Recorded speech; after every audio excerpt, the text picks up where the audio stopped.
चलिए आज हम लोग कृषि से संबंधित कुछ फैक्ट जानते हैं और प्रयास करेंगे 10 मिनट में 100 से अधिक फैक्ट देने का।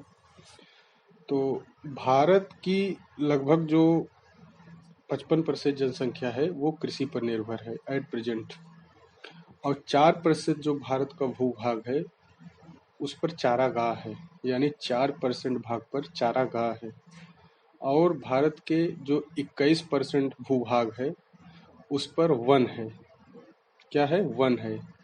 और 24% भूभाग पर क्या है? तो बंजर है, बैरन है। तो 51% भूभाग पर कृषि की जाती है। 4% जो भूभाग है वो चारागाह है। 21% जो भूभाग है वह वन है। और 24% जो भूभाग है वह बंजर है। भारतीय कृषि अनुसंधान परिषद, इसकी स्थापना 1929 में हुई थी और इसका मुख्यालय नई दिल्ली में है, कृषि भवन नई दिल्ली में। देश में प्रथम कृषि विश्वविद्यालय की स्थापना 1960 को उत्तर प्रदेश कृषि विश्वविद्यालय UPATU के रूप में हुई थी, जिसका वर्तमान नाम पंतनगर, जो उत्तराखंड में वर्तमान में है। भारतीय कृषि का इतिहास एक पुस्तक है, भारतीय कृषि का इतिहास। इसके लेखक हैं मोहिंदर सिंह रंधावा। कौन है? मोहिंदर सिंह रंधावा। काफी इंपॉर्टेंट बुक है, तो ध्यान रखिए। स्वतंत्रता के बाद 1949 में भूमि सुधार संबंधी कानून बनाया गया, जिसके 3 उद्देश्य थे: हथबंदी, चकबंदी, काश्तकारी सुधार। कौन कौन? हथबंदी, चकबंदी और काश्तकारी सुधार। 1950 से 53 में भू आंदोलन चलाया गया। कब? 1951 में, यानी भू आंदोलन 1951 में विनोबा भावे द्वारा भूदान आंदोलन चलाया गया।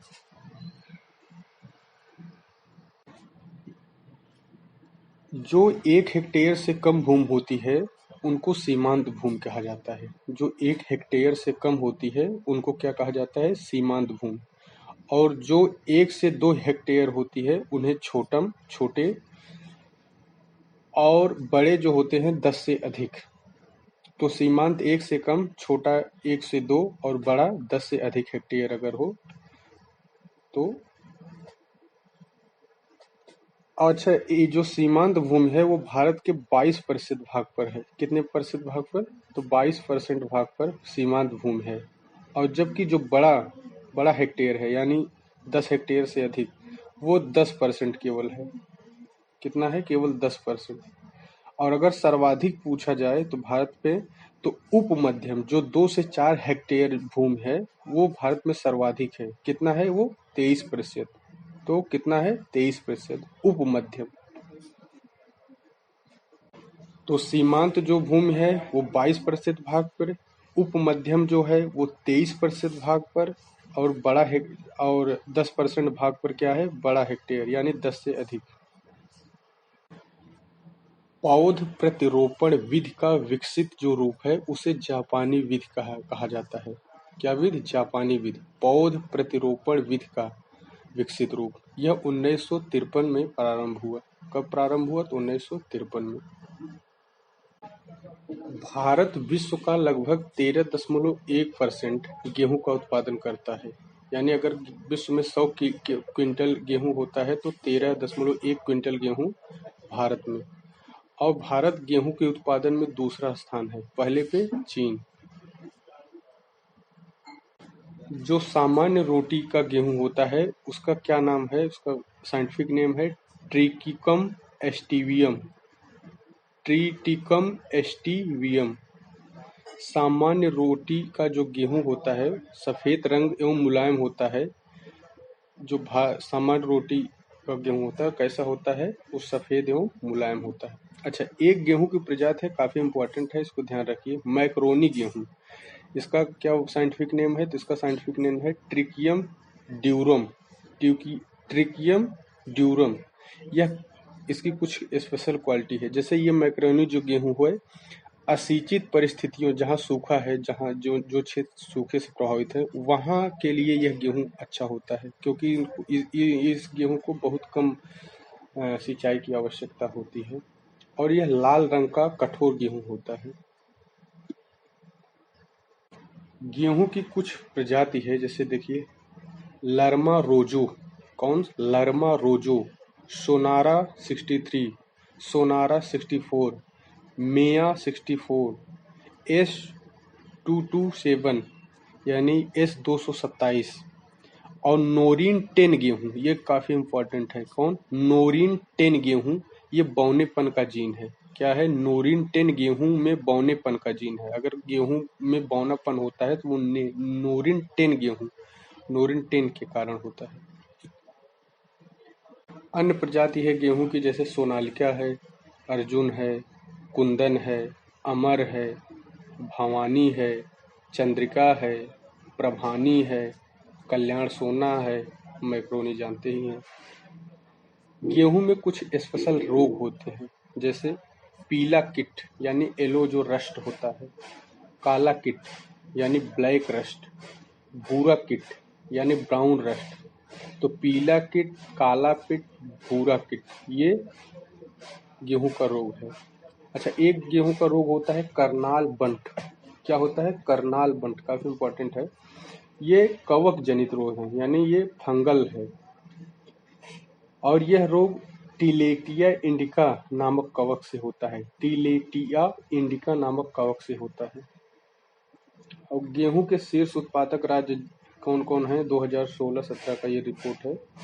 तो ये इस समय है यूपी, उत्तर प्रदेश, एमपी, मध्य प्रदेश और पंजाब।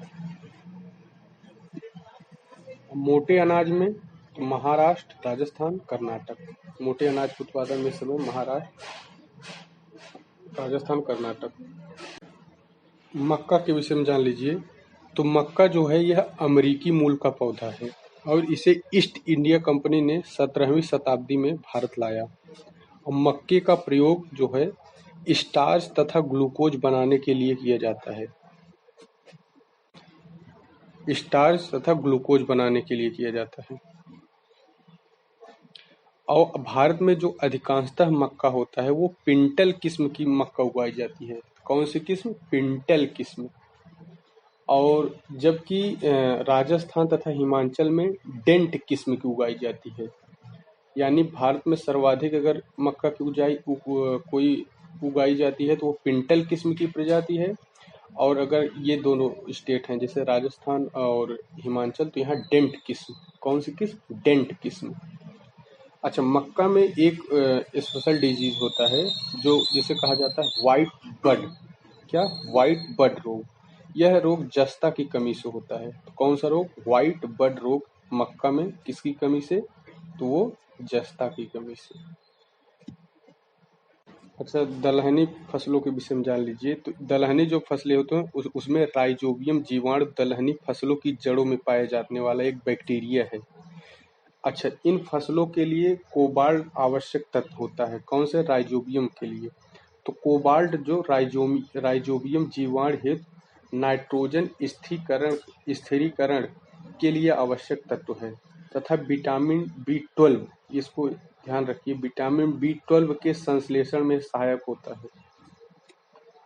और NPK का जो रेशियो होता है तो वो 1:2:2 होता है। 1:2:2 के अनुपात में होता है।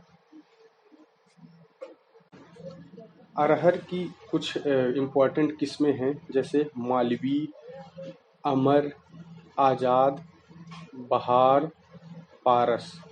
कौन कौन? मालवी, अमर, आजाद, बहार, पारस। 2016 है वो अंतर्राष्ट्रीय दलहन वर्ष है। तो 2016 अंतर्राष्ट्रीय दलहन वर्ष। तिलहन प्रौद्योगिकी मिशन की स्थापना 1986 में की गई। कब? 1986 में। मूंगफली की कुछ स्पेशल किस्में हैं मूंगफली की, जैसे पीनट की। तो चित्रा 64, चंद्रा, कौशल। ये कौशल को ध्यान रखिए, काफी इंपॉर्टेंट है। कौशल, चंद्रा, चित्रा, ये मूंगफली की किस्म है। और मूंगफली में एक स्पेशल प्रोसेस होता है जिसे कहा जाता है पेगिंग। ये पेगिंग होता क्या है? यह मूंगफली की फसल में होने वाली एक लाभकारी प्रक्रिया है। इसमें परागण के बाद फूल के अवशेष भाग के आधार से पेग निकालकर जड़ की सतह की तरह नीचे की ओर मुड़कर जमीन में अंदर वृद्धि करता है। यानी उसकी जो होती है उसको नीचे जो वृद्धि करता है वही पेगिंग होता है।